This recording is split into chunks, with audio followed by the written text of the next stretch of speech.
శుక్రవారం నాటి కరెంట్ అఫైర్స్లోని 10వ ప్రశ్నకు సమాధానం. క్రోమోజోమ్ డేని ఏ రాష్ట్రంలో నిర్వహిస్తారు? A Nagaland, B Manipur, C Meghalaya, D Mizoram. సరైన సమాధానం బి మణిపూర్. ఏటా ఏప్రిల్ 23న మణిపూర్లో క్రోమోజోమ్ డేని నిర్వహిస్తారు. 1891 ఆంగ్లో మణిపురి యుద్ధంలో బ్రిటిష్ వారికి వ్యతిరేకంగా పోరాడిన ధైర్యవంతులకు నివాళులర్పించడం దీని లక్ష్యం. మొదటి ప్రశ్న, వరల్డ్ ఎనర్జీ కాంగ్రెస్ 2024 ఏ దేశంలో నిర్వహించారు? A Switzerland, B Netherlands, C France, D Canada. సరైన సమాధానం B Netherlands. World Energy Congress 2024ను నెదర్లాండ్స్లో నిర్వహించారు. Indian Renewable Energy Development Agency Limited chairman Pradeep Kumar Das ఈ సమావేశంలో పాల్గొన్నారు.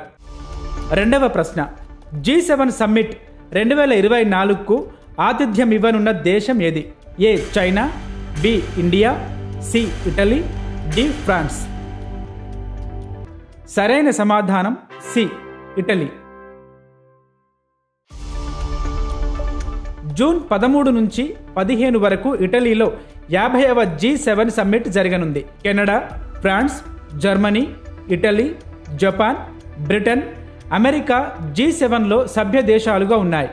1975లో ప్రపంచ ఆర్థిక సంక్షోభానికి సాధ్యమైన పరిష్కారాల గురించి చర్చించడానికి 6 దేశాల బృందం సమావేశమైంది. ఆ మరుసటి ఏడాది ఈ బృందంలో కెనడా కూడా చేరింది. మూడవ ప్రశ్న, భద్రతా విషయాలకు బాధ్యత వహించే ఉన్నత స్థాయి అధికారుల 12వ అంతర్జాతీయ సమావేశం ఎక్కడ జరగనుంది? A France, B Russia, C London, D New Delhi. సరైన సమాధానం బి రష్యా. భద్రతా విషయాలకు బాధ్యత వహించే ఉన్నత స్థాయి అధికారుల 12వ అంతర్జాతీయ సమావేశం రష్యాలోని పీటర్బర్గ్లో జరిగింది. ఈ సందర్భంగా భారత జాతీయ భద్రతా సలహాదారు Ajit Doval, Russian Security Council secretary Nikolai పత్రుషేవ్తో సమావేశమయ్యారు. వారు తీవ్రవాద వ్యతిరేకత, సైబర్ భద్రతపై దృష్టి సారించే కీలక ద్వైపాక్షిక సమస్యల గురించి చర్చించారు. నాలుగవ ప్రశ్న, యక్షగానం ఏ రాష్ట్రానికి చెందిన జానపద నృత్యం? A Andhra Pradesh, B Telangana, C Maharashtra, D Karnataka. సరైన సమాధానం డి కర్ణాటక. యక్షగానం కర్ణాటకలోని కోస్తా జిల్లాలలో ప్రసిద్ధి చెందిన సాంప్రదాయ జానపద నృత్యం. ఇది కేరళలోని తెయ్యం కళారూపాన్ని పోలి ఉంటుంది.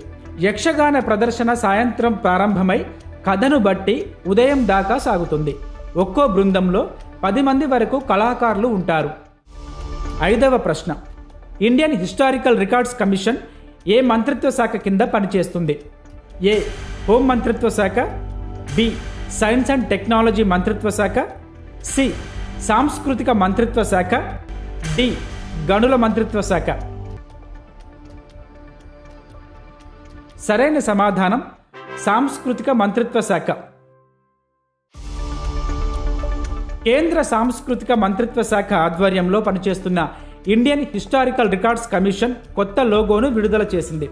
ఇది ఆర్కైవల్ విషయాలపై 1919లో స్థాపించబడిన అపెక్స్ అడ్వైజరీ బాడీ. ఆరవ ప్రశ్న, విజింజం పోర్ట్ ఏ రాష్ట్రంలో ఉంది? A Tamil Nadu, B Karnataka, C Kerala, D Gujarat. సరైన సమాధానం సి కేరళ.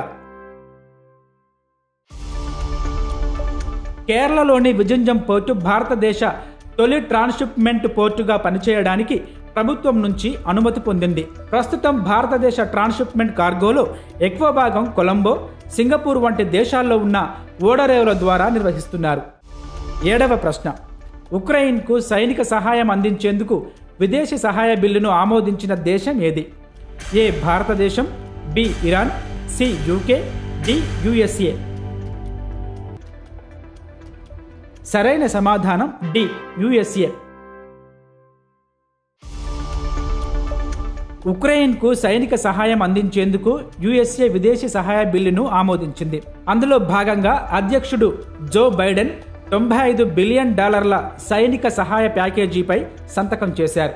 ఇందులో ఉక్రెయిన్కు $61 బిలియన్, ఇజ్రాయెల్కు $26 బిలియన్, ఇండో పసిఫిక్ కోసం $8 బిలియన్ కేటాయించారు. 8వ ప్రశ్న, ఐసీసీ మహిళల T20 ప్రపంచ కప్ క్వాలిఫైర్ అంబాసిడర్గా ఎవరు ఎంపికయ్యారు? ఏ మిథాలీ రాజ్, బి స్మృతి మందన, సి జవేరియా ఖాన్, డి సనా మీర్. సరైన సమాధానం డి సనా మీర్. త్వరలో జరగనున్న ఐసీసీ మహిళల T20 ప్రపంచ కప్ క్వాలిఫైయర్కు అంబాసిడర్గా పాకిస్తాన్ క్రికెటర్ సనా మీర్ ఎంపికయ్యారు. 226 అంతర్జాతీయ మ్యాచ్ల్లో పాకిస్తాన్కు ప్రాతినిధ్యం వహించిన మీర్ 137 మ్యాచ్లకు కెప్టెన్గా వ్యవహరించారు.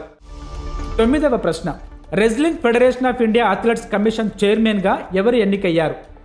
ఏ Deepak Punia, B KD Jadhav, C Narsingh Pancham Yadav, D Yogeshwar Dutt. సరైన సమాధానం C Narsingh Pancham Yadav. Narsingh Pancham Yadav Wrestling Federation of India Athletes Commission చైర్మన్గా ఎన్నికయ్యారు. న్యూఢిల్లీలో జరిగిన 2010 కామన్వెల్త్ గేమ్స్లో పురుషుల ఫ్రీస్టైల్ 74 కేజీల విభాగంలో నర్సింగ్ యాదవ్ బంగారు పతకాన్ని కైవసం చేసుకున్నారు. 10వ ప్రశ్న, అంతర్జాతీయ నృత్య దినోత్సవం ఎప్పుడు?